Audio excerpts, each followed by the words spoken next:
Salut, donc c'est une capsule maintenant pour nous faire réfléchir sur le bon moment pour accueillir, adopter des sujets au niveau de leur âge. Souvent, on va commander des poussins, on va commander des poulettes. Et ici, je ne parle pas de poussins commerciaux, là, de poules pondeuses commerciales. Je parle strictement de ce qu'on trouve dans les groupes, les gens qui font de la reproduction, qui vendent des poussins. Alors, c'est important de comprendre qu'il y a un certain nombre de maladies juvéniles, en fait. Lorsqu'on achète une poulette, un bébé ou peu importe, pas un grand nombre, quand ce ne sont pas des sujets commerciaux, il y a un bon niveau de perte, en fait. Hein? Que ce soit le marek, la laryngotrachéite infectieuse et tout ça. Des malaises. Le combat pour un oiseau, pour une poule, pour une poulette, de la naissance à l'âge adulte, peut être assez dur, malgré tous les bons traitements qu'on peut leur donner, hein, le bel environnement qu'on peut leur donner. Souvent, c'est au-delà de ce que l'on peut faire. Je vous explique. Alors ici, il y a une porte. Il y a de l'air qui rentre par la porte. Le vent souffle vers l'intérieur et il y a des oiseaux sauvages dehors, peu importe, là, des pigeons. Il y a des maladies qui se transportent ou des virus qui se transportent par le vent.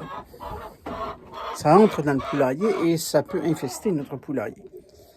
Et nos animaux font face à des pathologies qui peuvent être difficiles parfois et on peut les perdre. C'est souvent des maladies juvéniles. Ces maladies-là peuvent s'attraper aussi chez les adultes, il ne faut pas se le cacher, mais il y a un lot de maladies qui peuvent ralentir la croissance d'un troupeau jusqu'à l'âge adulte. Alors, si on a à acquérir des poules, à quel âge on devrait le faire? Ben moi, ce que je conseille, c'est une poule d'une année qui a passé à travers la période de vulnérabilité juvénile et un hiver également. Donc, on a testé sa résistance. Elle est peut-être porteuse saine de certaines maladies, mais elle a passé un hiver, elle a passé une année. Donc, on sait un peu plus. Ça nous donne une meilleure image ou un meilleur portrait, si on veut, de l'animal que l'on va adopter ou acheter ou peu importe. Autrement, on risque de se retrouver avec plus de problèmes. Alors, c'est important de faire des bons choix, puis de comprendre cette dynamique également, là, de ne pas penser que parce qu'on les a en santé, qu'ils vont rester en santé.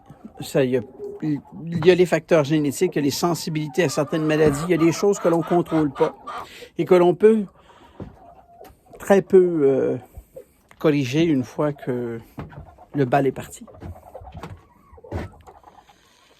Il fait froid dehors aujourd'hui. Alors, quand il fait froid, là, je vais parler des crêtes gelées, des pâtes gelées et des gens qui entrent leurs poules dans le garage après que la crête soit gelée, dans la maison, après que les poules ont subi des problèmes. Moi, ce qui me tourmente un peu, c'est que les gens réagissent après que le mal a été fait. Parce qu'une engelure, vous savez ce que c'est, hein? Une engelure, ça se réverse pas. C'est gelé, c'est gelé. Donc, un coq qui subit une engelure à la crête, ben ça va guérir sous la marque de l'engelure. Et puis, va perdre sa crête, tout simplement. Et puis, il peut même en mourir quand les engelures sont trop grandes, trop importantes. Pourquoi on trouve des solutions après que le mal est fait et qu'on ne trouve pas des solutions avant? Ça me fascine toujours qu'on est capable de trouver des solutions après, mais pas avant. Pourquoi on ne les met pas dans le garage?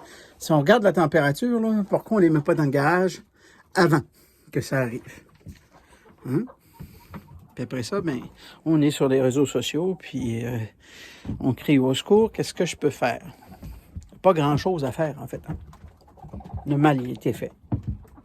Et dans les gros froids comme on a avec les facteurs vent, puis les petites installations que les gens ont souvent, c'est pas seulement la crête, mais c'est aussi les pattes qui vont y passer.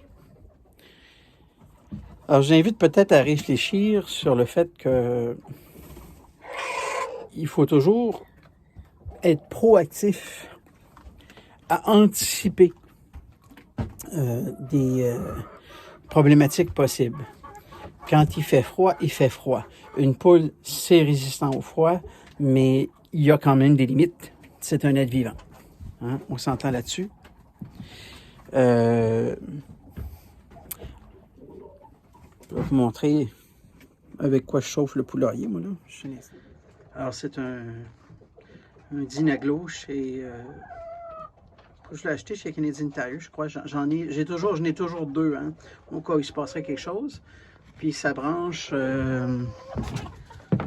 dans une prise 220 comme ça, qui ressemble un peu à...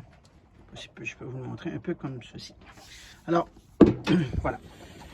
Parce que dans le fond, il y a des gens qui chauffent avec des lumières. Une lumière, ça n'a pas un spectre lumineux assez large, mais ça n'a pas un spectre de chaleur très large. Hein. C'est très centralisé sous la lumière. Il y a une limite aussi à ce que la lumière peut faire, on s'entend.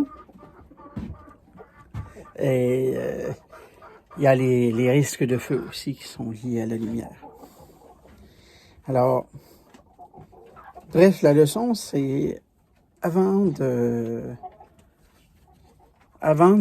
d'adopter des animaux, avant d'adopter des poules, dans ce cas-ci,